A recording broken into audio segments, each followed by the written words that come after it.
am Chinmay and you are watching Chinmay's Fizcast. Last वाले cyclotron के video में हम लोगों ने देखा था कि साइक्लोट्रॉन क्या होता है, उसके कंस्ट्रक्शंस कैसे होते हैं, कौन से प्रिंसिपल पे वो काम करता है और उसका जो कंडीशन होता है, मेन कंडीशन रेजोनेंस कंडीशन, वो क्या होता है, उस सब के बारे में हम लोगों ने बात की थी।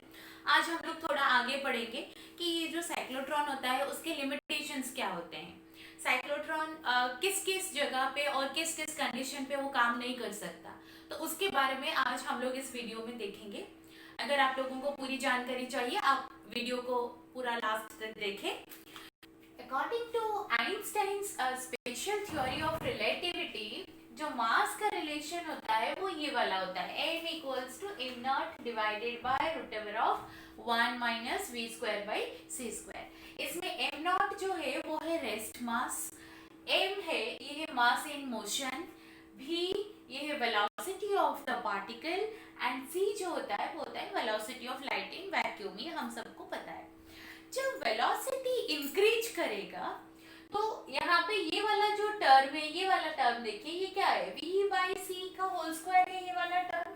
When velocity increases then this वाला term increases, v by c increases as a whole, this total factor, this subtraction factor will decrease.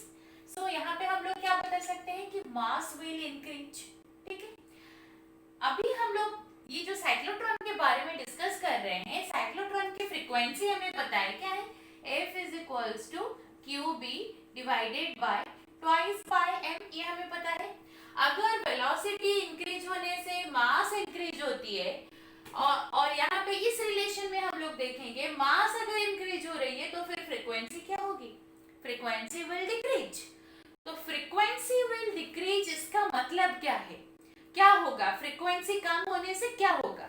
यहाँ पे देखिए हमारा जो फ्रीक्वेंसी रेजोनेंस कंडीशन था उसमें क्या होता था, frequency of the applied voltage must be equal to frequency of the charge particle which is in circular motion. अभी क्या हो रहा है, यहाँ पे हम लोग देख रहे हैं कि फ्रीक्वेंसी कम हो जाएगा अगर वेलोसिटी बढ़ता है। तो फ्रीक्वेंसी कम होने से क्या होता है, यहाँ पे जो चार्ज पार्टिकल ये सेमी सर्कुलर पाथ लेके इस गैप के बीच आता था, उसी वक्त ही इस डी की पोलैरिटी चेंज होती थी। अगर फ्रीक्वेंसी कम हो जाएगा, जब ये सेमी सर्कुलर पाथ लेके चार्ज पार्टिकल इस गैप के बीच आएगा, उस वक्त इस डी की पोलैरिटी चेंज नहीं होगी। तो अगर पोलैरिटी चेंज नहीं होगी तो फिर वो चार्ज पार्टिकल फिर से एक्सेलरेट नहीं हो पाएगा। तो इसका मतलब चार्ज पार्टिकल का जो एक्सेलरेट करने का हम लोगों का जो एम था इस साइक्लोट्रॉन को यूज करके, वो नहीं हो सकता। तो साइक्लोट्रॉन को काम करने के लिए हमें चाहिए ये फ्रीक्वेंसी कांस्टेंट रहना होगा। तो कांस्टेंट कैसे रह सकता है, अभी हम लोग इसका रिलेशन पूरा लिख के देखते हैं। ये हो जाएगा QB मल्टीप्लाइड विथ, इसकी वैल्यू हम लोग यहाँ पे पुट कर रहे हैं, तो 1 minus v square by c square divided by twice pi with m naught, ये वाला रिलेशन आएगा। यहाँ पे देखिए Q तो कांस्टेंट है, 2 पाई कांस्टेंट है, m नॉट जो होता है rest mass of the particle, वो भी एक फिक्स अमाउंट होती है। तो ये जो बाकी का फैक्टर है यहाँ पे b multiplied with root over of 1 minus v square by c square, इस टर्म को हमें फिक्स रखना होगा अगर हम लोग f को कांस्टेंट पाना चाहते हैं।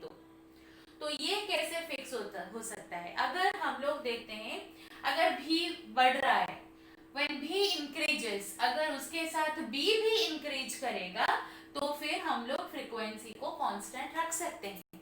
ठीक है, तो हमारे पास यहाँ पे 2 वेज हैं, कैसे कैसे हो सकते हैं देखते हैं। पहला वाला हम लोग देखते हैं, ये जो टर्म होता है b into 1 minus v square by c square, अगर v बढ़ेगा तो b को भी बढ़ना चाहिए, इसका मतलब b चेंज होगा। b अगर चेंज हो जाएगा तो फिर यहाँ पे ये फ्रीक्वेंसी की टर्म चेंज नहीं होगी, फ्रीक्वेंसी कांस्टेंट रहेगी। पहला वाला केस जिसमें हम लोग ये चाहते हैं कि b also changes with change in velocity,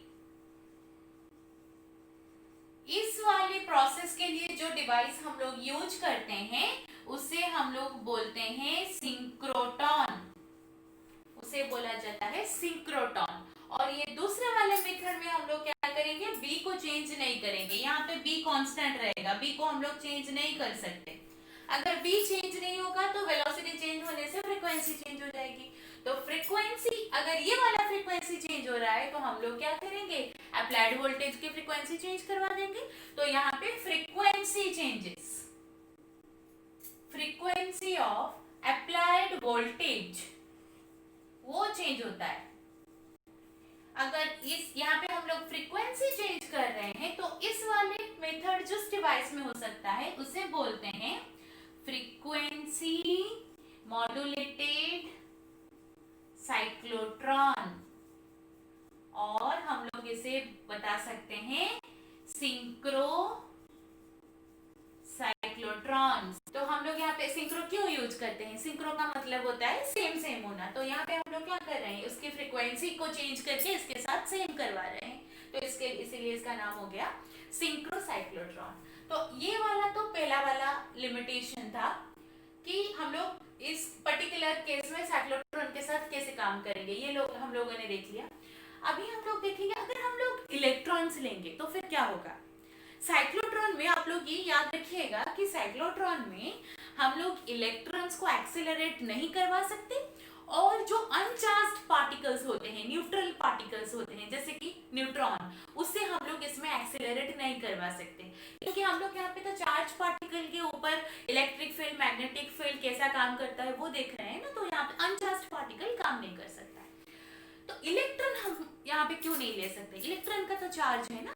but electron के केस में क्या होता है, उसकी वेलोसिटी इतनी जल्दी बढ़ जाती है कि उसकी मास भी बहुत सडनली इंक्रीज हो जाती है। तो यहाँ पे अगर मास बढ़ जाएगा तो वहां पे भी उसकी फ्रीक्वेंसी कम हो जाएगी ना। तो अगेन फ्रीक्वेंसी कम हो जाएगी तो वो आउट ऑफ रेजोनेंस हो जाएगा, तो फिर उसे हम लोग एक्सेलरेट नहीं करवा सकते। ठीक है, तो इसीलिए हम लोग इलेक्ट्रॉन को नहीं लेते, क्योंकि वो बहुत जल्दी ही उसका वेलोसिटी बढ़ जाता है और मास भी बढ़ जाता है।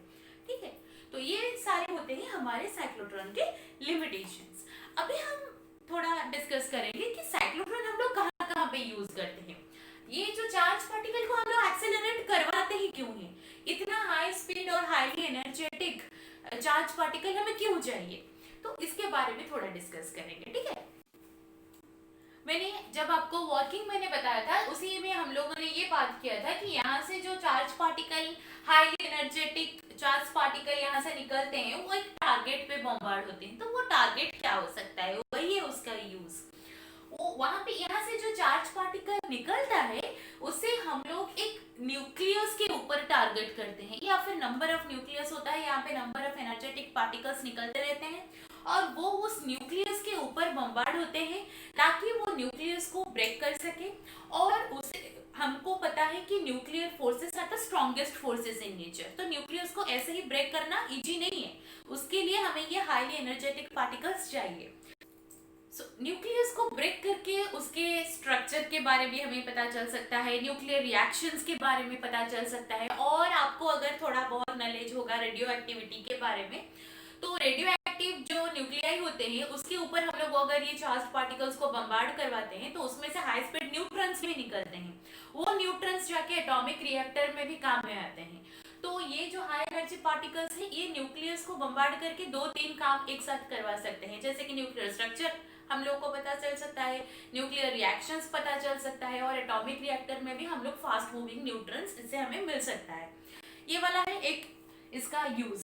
और दूसरे वाले यूज कैसे होते हैं, इसे ना सॉलिड स्टेट फिजिक्स में भी यूज किया जाता है, उसके स्टडी में, उसके रिसर्च में। जैसे कि यहाँ से जो हाई एनर्जी पार्टिकल्स निकलते हैं वो जाके किसी सॉलिड में इम्प्लांट हो जाते हैं, तो फिर हमें वहां से न्यूली सिंथेसाइज्ड मटेरियल्स भी मिलते हैं। और रेडियो एक्टिव आइसोटॉप्स बनाने के लिए भी हम लोग साइक्लोट्रॉन को यूज कर सकते हैं। ठीक है, तो ये सारा जो डिस्कशन हमने किया वो सारा था साइक्लोट्रॉन के बारे में, जिसमें ओवरऑल हमने देखा कि चार्ज पार्टिकल वो कैसे मूव करता है इन electric field and in magnetic field. अभी अगले वाले वीडियो में हम लोग डिस्कस करेंगे कि अगर हम लोग एक कंडक्टर लेते हैं, एक करंट कैरिंग कंडक्टर लेते हैं और उसे मैग्नेटिक फील्ड में छोड़ देते हैं, तो फिर क्या होगा। अगर एक चार्ज पार्टिकल के ऊपर इतना सारा फोर्स आता है तो फिर वो कंडक्टर पे फोर्स आएगा या नहीं आएगा, उसके बारे में हम लोग डिस्कस करेंगे, लेकिन अगले वाले वीडियो में। Till then stay safe, stay happy, may God bless all. Thank you.